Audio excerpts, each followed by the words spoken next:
जय श्री कृष्णा। आशा करती हूँ आप सभी लोग खुश और स्वस्थ होंगे। आज हम बात करेंगे ऐसे टॉपिक पर जो हम हमेशा से लोगों को बोलते और करते सुना है। वो है दूसरों को दोष देना, ब्लेम करना।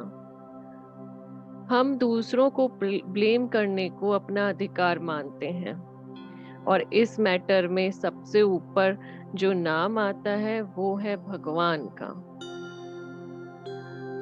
क्योंकि एक वही तो है जो बिल्कुल शांत मन से हमारा सब कुछ सुनता है, चाहे अच्छा बोले हम या बुरा बोले, कुछ नहीं बोलते, बस एक मुस्कुराहट के साथ सब कुछ सुन लेते हैं।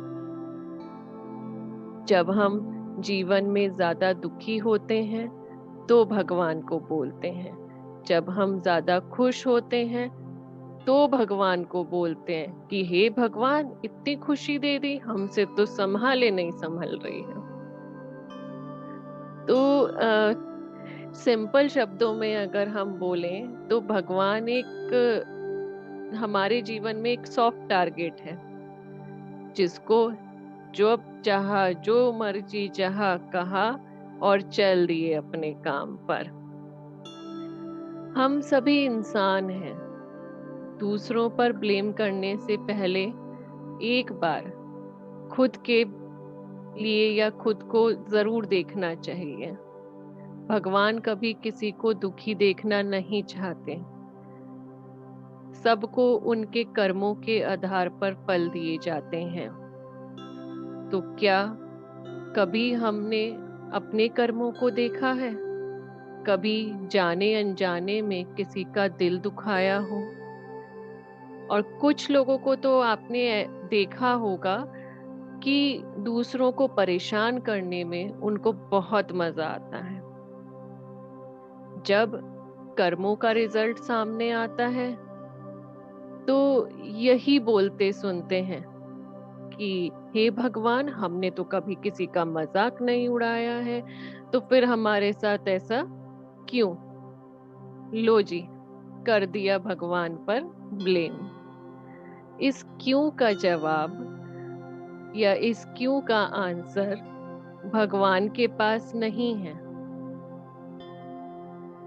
क्योंकि कर्म तो आपने किए हैं।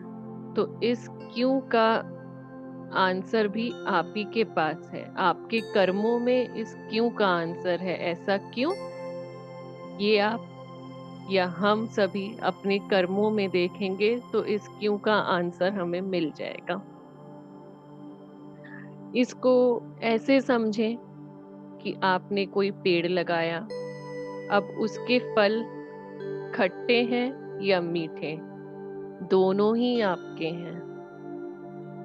आपने उसमें खाद डाला, आपने उसमें पानी डाला, आपने उसमें मिट्टी किस तरह की डाली, और जब आप उस पेड़ को लगा रहे थे तो आपकी इंटेंशन कैसी थी?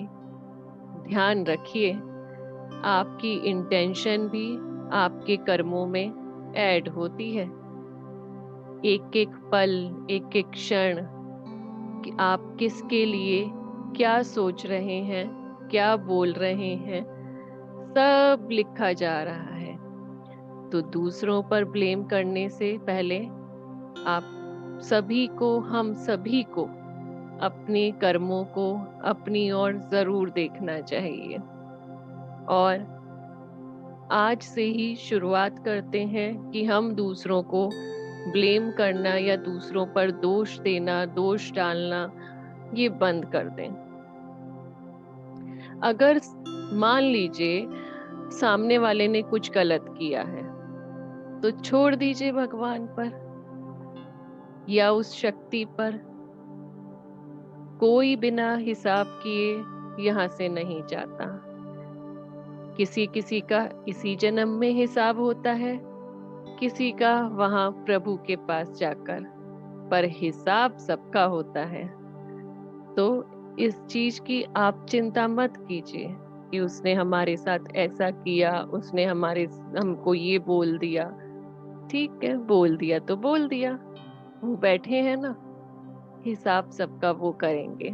आप बस अपने कर्मों को देखिए और किसी को भी ब्लेम मत करिए। ये ब्लेम नाम का शब्द अपने जीवन से निकाल फेंकिए।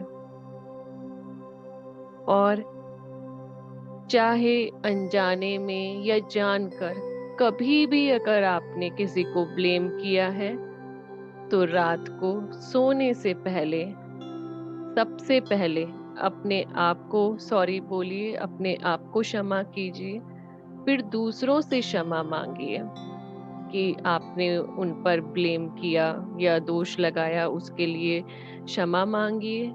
और अंत में ईश्वर से। फिर देखिए, आपका जीवन खुशियों से भर जाएगा, आनंद से भर जाएगा। कर दीजिए सरेंडर उस प्रभु के आगे, जीवन जीवन से भर जाएगा। जय श्री कृष्ण।